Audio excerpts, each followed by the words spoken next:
Let's bring in Rasul Bakhsh Rais, who's a political analyst, joining us from Lahore. All right, this whole argument of there was a foreign conspiracy against the government.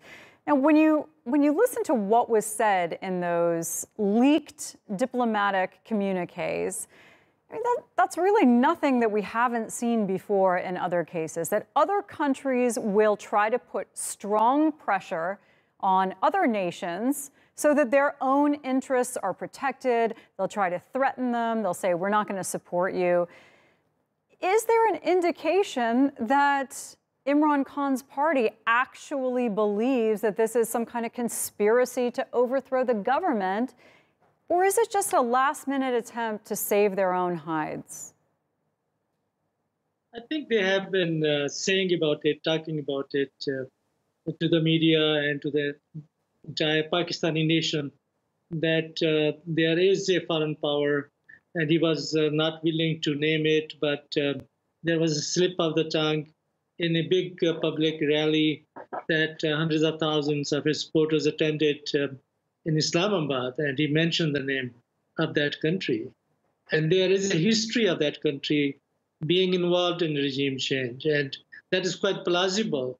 But the evidence that he has brought so far to the Pakistani public is not very convincing. It is an internal communication from Pakistan's ambassador to Pakistan Foreign Office, and that is based on his conversation with Deputy Secretary of the United States. I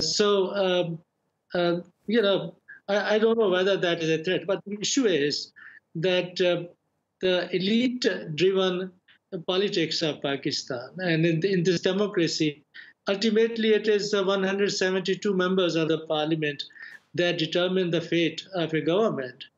And 20 members of Prime Minister's party had defected to the opposition. And the two major opposition parties, many years back, had amended the constitution and had put a provision into the constitution that changing sides in vote of confidence or on monetary bills will be a violation of the constitution.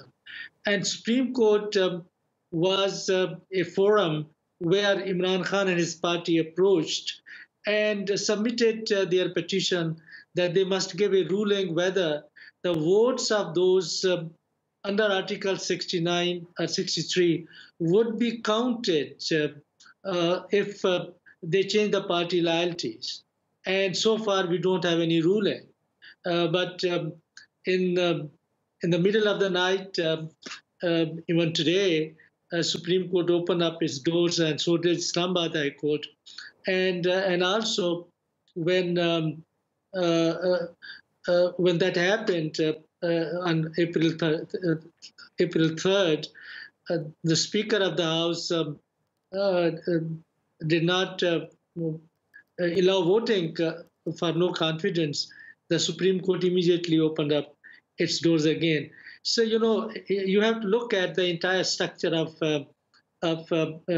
power plays in Pakistan, where there are many power players in the shadows as well, who have played a role in bringing the largest party down to this position. Therefore, Imran Khan has finally accepted the verdict of the Supreme Court, but I think he is going to take the case to the Pakistani public. And the situation in Pakistan in the coming days and weeks and months is going to be normal, but not so normal. We have to see a lot of chaos and a lot of disorder as well. We don't know what will happen next. Yeah, I mean, you can't blame somebody whose head is on the chopping block, so to speak, politically, to try to pull what they can out of their pockets as a last-minute chance to, say something else is involved here. It's not us. It's a foreign conspiracy. Okay, I get it. But once the Supreme Court rules, for them to continue wrangling over this and trying to delay that vote, do you think that the PTI has damaged democracy here, or has it strengthened it by bringing this issue to the Supreme Court? I think it is not that he has ruined democracy or has damaged democracy. Not at all. It was a power play, but I don't think that it was good for him to do it. I think in certain quarters in Pakistan, his reputation has been damaged. If there had to be a vote of no confidence, there should have been a vote of no confidence. That would have been a much better, graceful exit for Prime Minister Imran Khan than going through this humiliation of vote of no confidence at this stage, when it was quite obvious that Supreme Court would step in, and how long he could delay it. I think it should have been done much earlier. More than democracy damaged, I believe the reputation of Imran Khan has been damaged. But he says he is a fighter, and I believe him. But how long he is going to weave his narrative around international or foreign conspiracy, and all the leaders who have today voted against him, members of the Parliament of Pakistan, also from his own political party. They're not all traitors.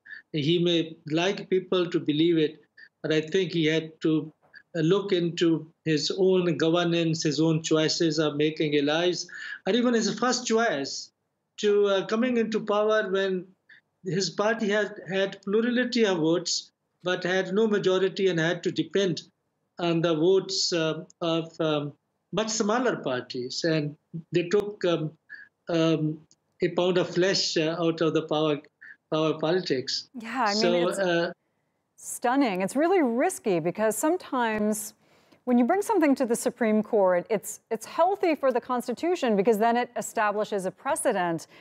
But the risk is, do you damage your own standing in causing all of that drama?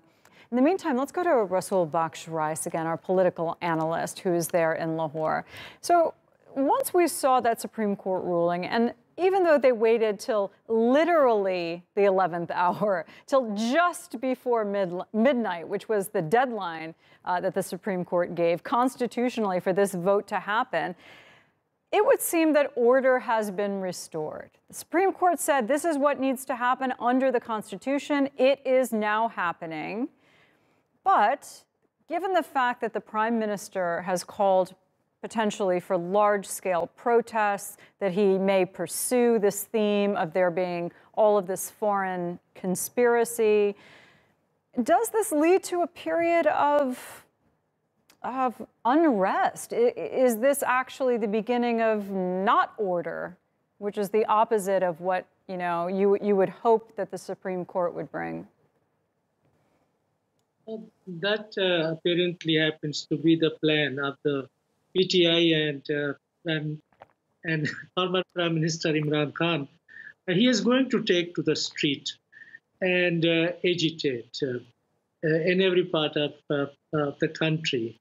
And I don't think that he is going to sit back home and relax and accept change as constitutional or lawful, as he has mentioned that he has accepted Supreme Court's decision with heavy heart, but he is not convinced and he is disappointed by this decision. So he is popular, remains the most popular leader. His party is the largest political party. And the narrative has completely changed from unemployment and inflation to the question of the way the opposition leaders have ganged up together from his point of view. Right. And they are acting on something which is known in Pakistan but cannot be discussed. There is too much in Pakistani politics that is on the surface, and there is a lot of politics that is in the shadows. Yeah. And a lot of people are talking about that, and I think he is going to use that narrative, not directly attacking any institution in Pakistan like the Supreme Court, but he is building his case on the question of autonomy, sovereignty of Pakistani state, independence, and the role a foreign power has played in all this drama. He thinks that it is a drama. So I think unrest is quite possible, and we will see a lot of issues in Pakistani politics from now on to the next elections when they are held within a year's time. So he is already, the reason he was delaying this vote, and also when he knew that he was losing parliamentary majority, and he wanted to take that time to convene these big rallies that he did in different part of the country, and the largest was in Islamabad. And he seems to be in an election mode, and he is preparing for next elections. But it is yet to be seen whether his narrative that he is building on international conspiracy and three stooges that he talks about, three prominent leaders in Pakistan that have spreaded this vote of no confidence, whether the public buys that or not at large. But the fact is that he remains pretty popular, and his party is one of the largest. But again, there are many dynamics, hidden and known and unknown and unseen in Pakistani politics. We will have to see next 8 or 9 months. But now that we see this vote actually go forward, you don't expect this to throw the country into turmoil or anything? I don't think so. I don't think that immediately we are going to see Pakistan going into turmoil. But you will see tomorrow with this uncertainty that was hanging over the whole nation will go, and we will see a very positive reaction from the stock market. And also we will see a positive reaction in the exchange market, not only the stock exchange, and also the foreign currency exchange market that I'm talking about. So it is very positive in a sense that at least we are going to have some order and stability. And Imran Khan's politics will remain agitational, but then with that, it doesn't mean that the government or the state institution will be not functioning effectively. Yeah, absolutely. I mean, fairness is a big deal. When one significant chunk of the population sees something unfair allowed to happen, that tends to spark widespread turmoil. But there seems to be great faith, even though the politics in Pakistan can be dramatic, they can turn on a dime, and things seem to be in disarray at times. There does seem to be this public faith in the Supreme Court. Is that true? Do they see that as a bastion that is untouched by politics? No, not at all. Imran Khan made reference to, in the press conference, also in the speeches, and Foreign Minister, he opened up the debate yesterday morning. Now we are in a new day when the vote of no confidence proceedings started. That in October 1999, there was a coup d'etat by the military, and the Supreme Court, the same Supreme Court, validated it. And even it gave power, constitutional power to the military dictator, Pervez Musharraf, to amend the constitution. And a number of such occasions, there happened 4 such military coups, plus one emergency imposed by Pervez Musharraf.